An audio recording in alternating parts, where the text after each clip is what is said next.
Olá! O Justiça em Questão de hoje fala sobre como os condomínios administram espaço de lazer para as crianças. Produtos disponíveis em poucos cliques. O brasileiro nunca comprou tanto pela internet. Entenda as regras do consumo online. Falência. Ruim para o empresário e preocupante para o consumidor. Saiba quais as responsabilidades de lojistas e prestadores de serviço quando isso acontece. O crime também está na web. Existe legislação específica para punir quem comete delitos na rede. Celulares, laptops, televisores, uma infinidade de material eletrônico tem sido descartada de forma incorreta. Uma ameaça ao meio ambiente e à saúde humana. E mais, as principais decisões judiciais do Estado e explicação de termos jurídicos para você conhecer seus direitos e deveres. Fique com a gente, nossa edição começa agora.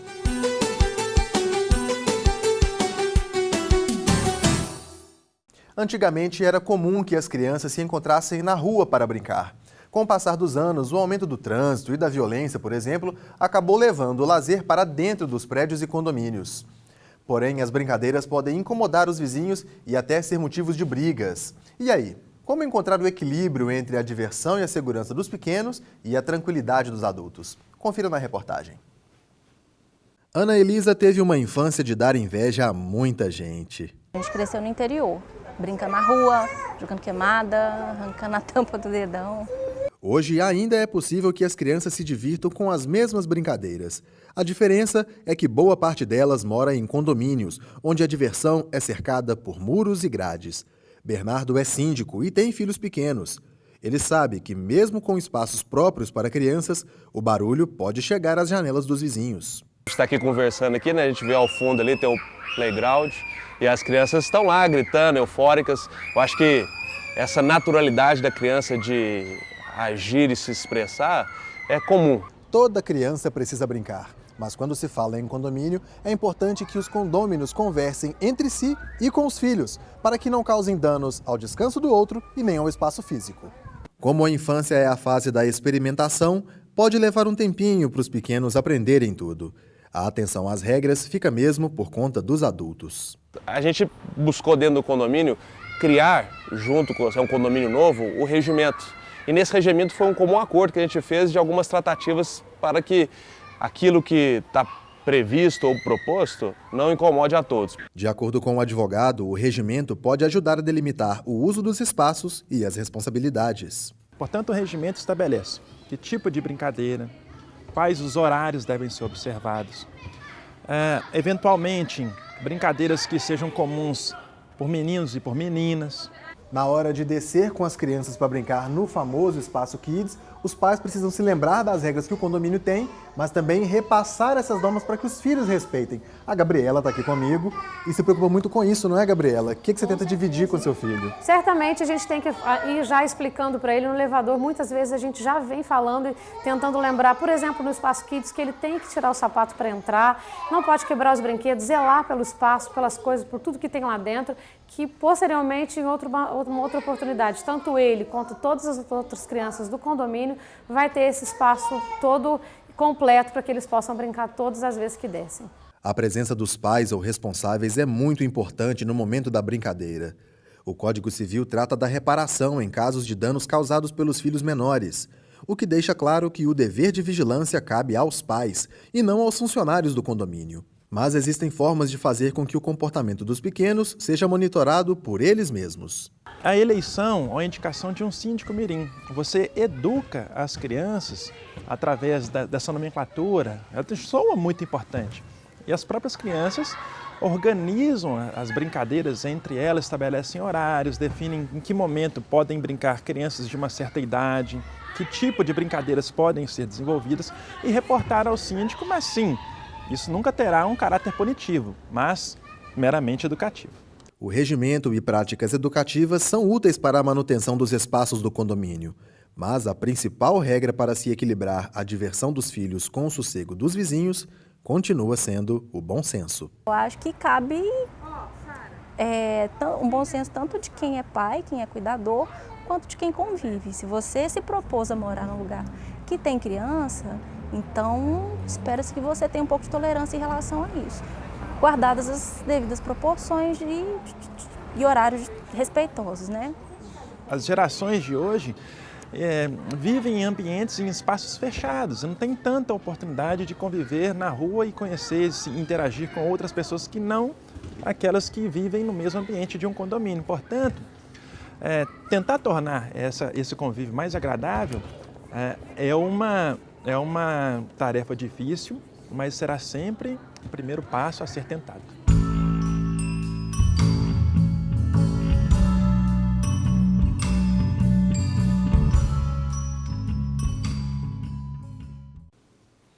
A palavra de hoje no quadro ABC do Judiciário é procuração. Entenda o significado. Não. É algo que a gente dá a uma pessoa para nos representar. Se eu tenho um problema na justiça, aí eu posso ou fazer a procuração ou dar uma pessoa que sabe lidar com isso, né? É quando um juiz emite uma nota e envia como se fosse uma intimação para uma pessoa para falar sobre algum tema específico no juizado. É você ortogar uma pessoa para te representar, né? Na verdade, você dá uma procuração à pessoa para que possa fazer as coisas no seu lugar. A procuração é um instrumento por meio do qual o indivíduo atribui poderes a outra pessoa para representá-lo ou realizar atos em nome dele. No próximo bloco, a gente fala sobre compras online. E mais, o que acontece quando uma empresa decreta falência? Voltamos em instantes.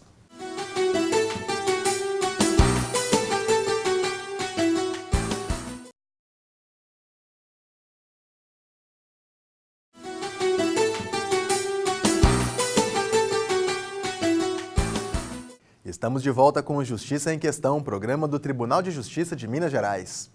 Produtos de informática, de beleza e vestuário são alguns dos campeões de vendas pela internet, um mercado que cresce a cada dia no Brasil. Na relação entre consumidores e lojas online, existem vários detalhes que devem ser observados. Saiba quais os principais cuidados na hora de comprar e vender via web. Comprar pela internet passou a ser um hábito do brasileiro. A comodidade, a facilidade em descobrir produtos e o recebimento em casa são alguns fatores que alavancaram o mercado e-commerce.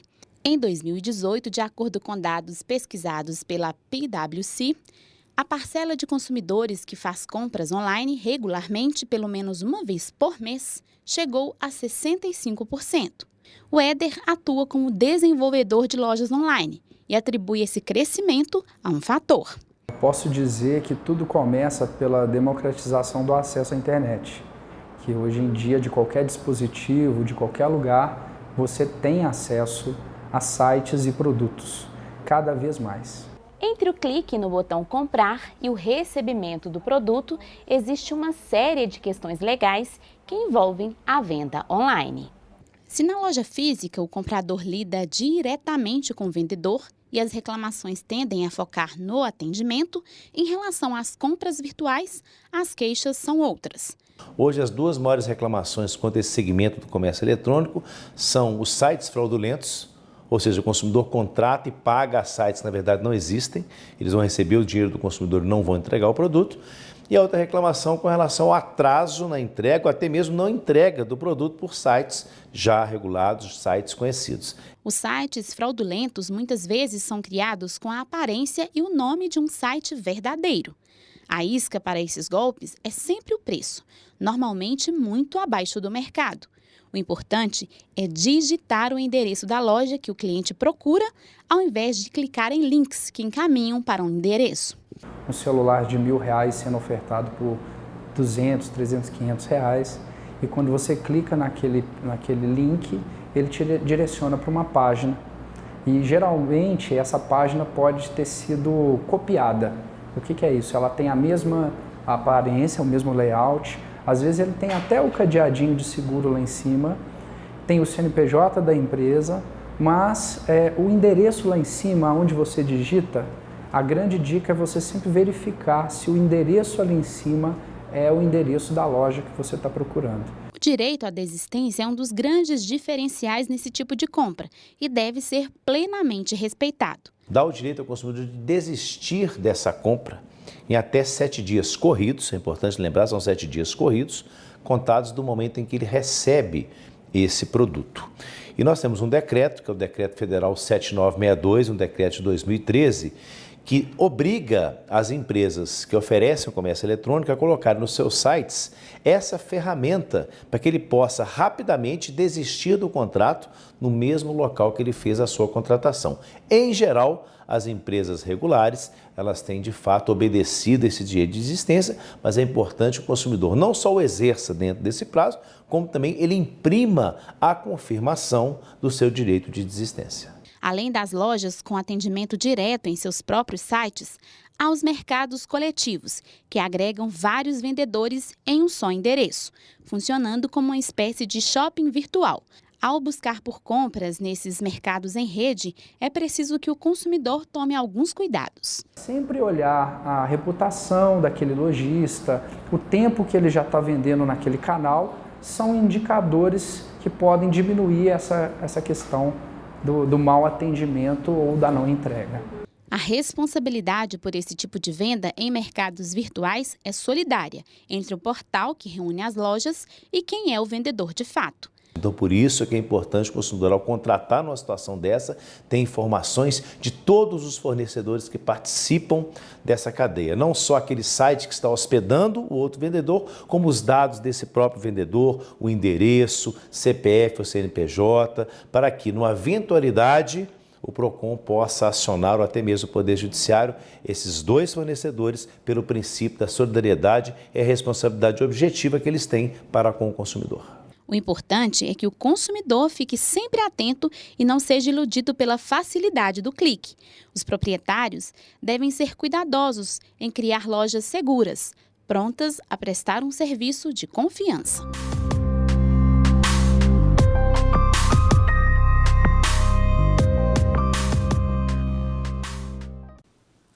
Quando uma empresa decreta falência, o consumidor que adquiriu um produto ou serviço daquele prestador pode ficar preocupado, sem saber como proceder.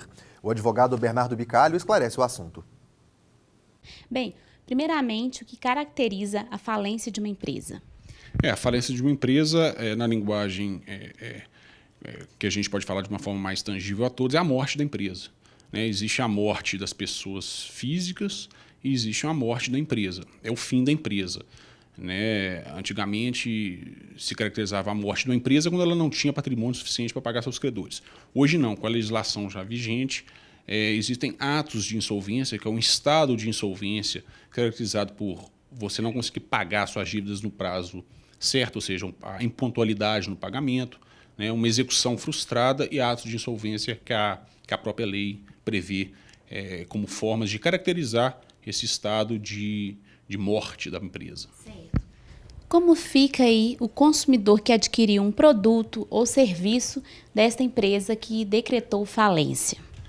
O consumidor, se ele já pagou todas as prestações, ou todo o produto que ele contratou e a empresa faliu, ele vai ter que buscar um advogado e se habilitar no processo de falência.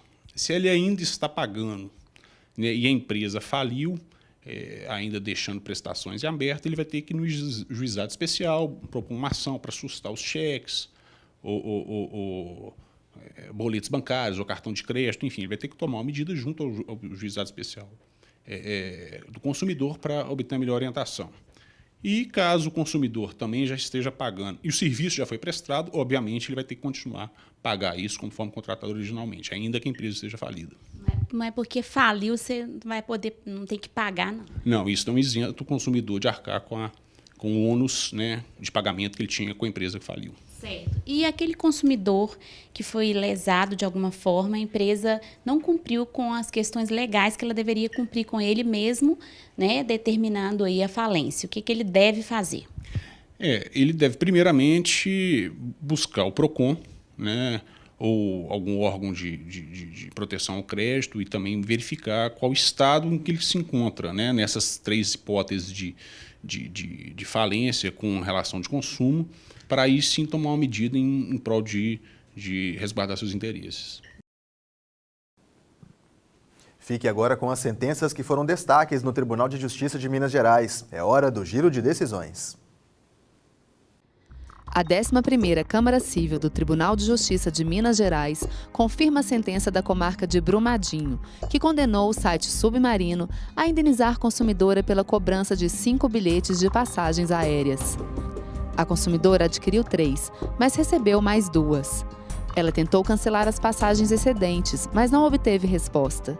A indenização por danos morais foi de R$ 5.000 e a restituição do valor das passagens aéreas de R$ 1.664. A empresa Prosegur deverá pagar R$ 10.000 a título de indenização por danos morais a uma funcionária de uma universidade. Ela foi agarrada por um segurança da empresa em seu local de trabalho quando apagava as luzes do banheiro do teatro da universidade. A trabalhadora contou que conseguiu se desvencilhar do homem e comunicou o fato à polícia militar. A concessionária responsável pela rodovia MG 050 SA deverá indenizar 2 pessoas em R$ 17.300 por danos materiais causados em veículo automotor. Elas se envolveram em acidente em razão de animal solto na pista. Cada uma delas também deverá ser indenizada em mais de R$ 10.000 por danos morais devido aos abalos psicológicos sofridos. A decisão é da 13ª Câmara Civil do Tribunal de Justiça de Minas Gerais e confirmou a sentença da comarca de Formiga. A gente volta daqui a pouco para falar sobre crimes digitais e também a forma correta de descartar o lixo eletrônico. Fique conosco, Justiça em Questão volta já.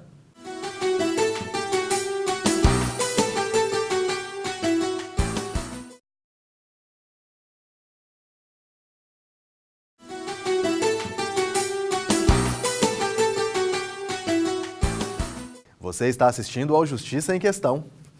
A internet pode oferecer uma falsa sensação de anonimato, o que leva muita gente a publicar conteúdos ofensivos, acreditando que isso não é nada demais.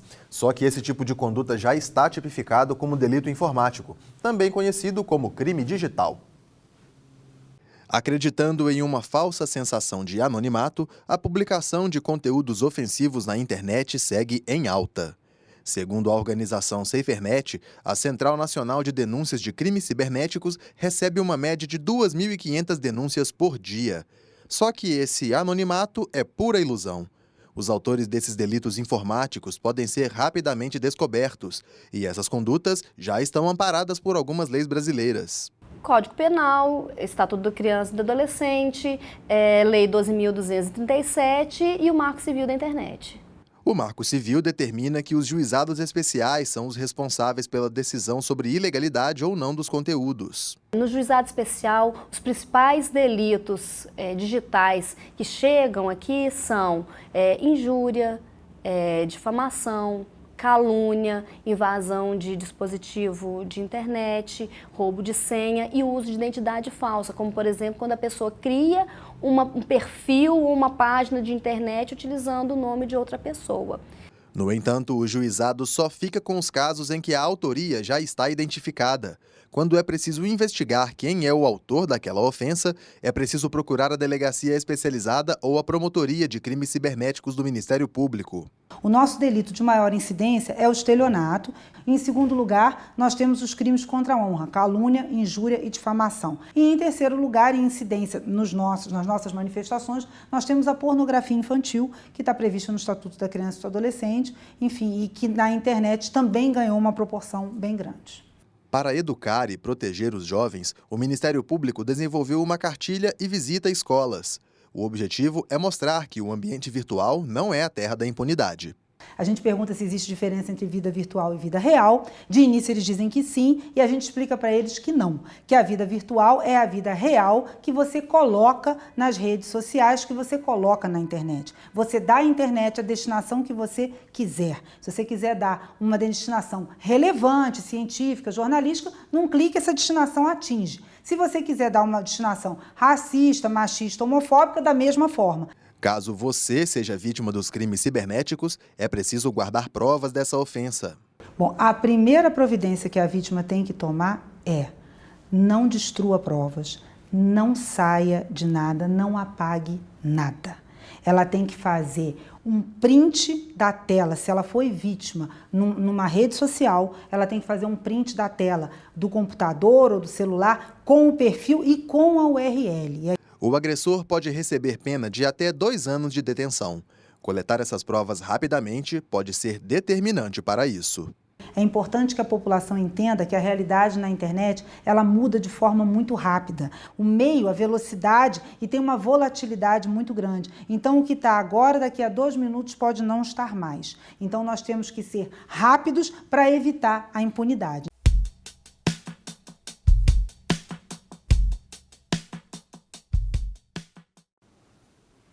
Vivemos uma realidade em que trocar um objeto usado por um novo acontece de forma muito rápida. Em se tratando dos eletrônicos, então, nem se fala. A quantidade de e-lixo tem aumentado consideravelmente no Brasil e provoca um alerta em relação ao meio ambiente. Acompanhe a reportagem de Silvana Monteiro.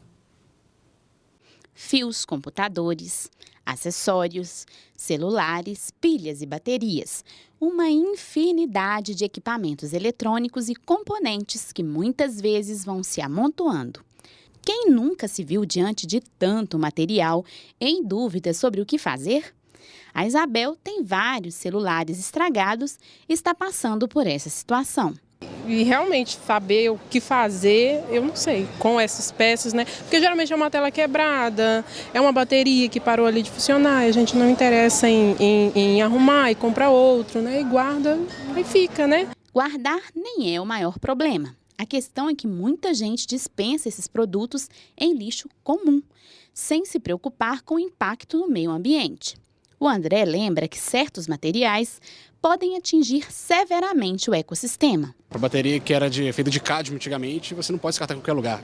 De acordo com um relatório internacional elaborado pela ONU, Universidade das Nações Unidas, o Brasil é o 7º maior produtor de lixo eletrônico do mundo, com 1.500.000 toneladas por ano. Na opinião de Antônio, há pouca informação sobre como fazer o descarte. Acho que precisa mais de propaganda na televisão, usar mais a internet para falar que é errado. Do montante, apenas 3% são coletados de forma adequada e reciclados. Nesse universo, têm surgido instituições privadas que coletam gratuitamente os resíduos eletrônicos. Este galpão recebe mensalmente cerca de 30 a 40 toneladas de produtos eletroeletrônicos. Aqui, primeiramente, eles passam por um processo de descaracterização, depois os componentes são separados e encaminhados para uma correta destinação. Coleta gratuita que nós fazemos, né? Não tem nenhum custo para o cliente e através da entrega no próprio estabelecimento. E uma vez que o cidadão ele faz a solicitação de coleta através do nosso site, né, nós vamos até a residência, ele não precisa de ter nenhum esforço para poder fazer a destinação correta. Nós mandamos os funcionários, né, nós retiramos o material da residência do cliente, damos a destinação correta, certificação ambiental, para que o cliente, né, fique assegurado de que o material está sendo descartado de uma forma correta. A previsão da Política Nacional de Resíduos Sólidos, Lei 12.305 de 2010, é de que as próprias empresas fabricantes e revendedoras façam a gestão desse lixo, como explica o desembargador Rogério Medeiros. Eles vão ter uma logística para fazer o contrário, daí chamar logística reversa, para, com o apoio dessas cooperativas de catadores, recolher esses resíduos, esse lixo, né, eletrônico em locais especificados. Teria de haver a cooperação dos municípios, né, em implantar postos de recolhimento, incentivar aos cidadãos que vão descartar os seus equipamentos eletrônicos em geral, de somente fazê-lo nesses pontos pré-determinados. Mas, infelizmente, a implantação dessas novas diretivas, né, sobretudo nos municípios, está muito atrasada. Além desse atraso nas políticas públicas de gestão do chamado e-lixo, a obsolescência programada, que é uma estratégia das empresas em fabricar produtos com tempo de vida útil menor, obrigando o consumidor a fazer uma substituição recorrente, contribui ainda mais para aumentar a quantidade de produtos sem serventia. Na opinião da Isabel, o celular tem sido campeão. Está mais acessível agora os celulares, né? Aí nem sempre quando quebra uma peça ou outra, a pessoa não conserta. A pessoa compra um novo, mais moderno, né? Entre o moderno e o obsoleto é preciso cuidado e atenção com o que deve ser protegido para durar: o meio ambiente. Existem resíduos que, mesmo em um processo correto de descarte, demandam tratamento específico. Lâmpadas, né, que precisa de passar pelo processo de descontaminação por causa do mercúrio e fazer a destinação correta. Bateria, pilhas, que são componentes que, né, trazem um grave problema para o nosso meio ambiente. Enquanto as empresas não adotam corretamente a política reversa de resíduos, a população deve buscar pelos pontos de coleta e nunca jogar eletroeletrônicos no lixo comum. Uma boa opção é fazer como Pedro Henrique, tentar reutilizar aquilo que ainda pode ser útil. Esse é o caso de um desses. Eu tava sem telefone, esse aqui estava jogado na gaveta, eu consertei ele e comecei a usar.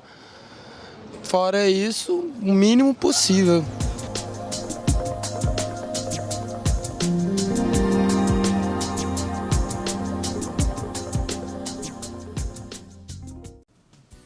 O Justiça em Questão também está na internet. O conteúdo desta e de outras edições pode ser acessado no portal do Tribunal de Justiça. Clique na área Comunicação e depois em Justiça em Questão. Ou veja pelo canal no YouTube. Comente, proponha temas, participe do nosso programa. Envie um e-mail para justiçaemquestão@tjmg.jus.br. Um grande abraço e até a próxima edição.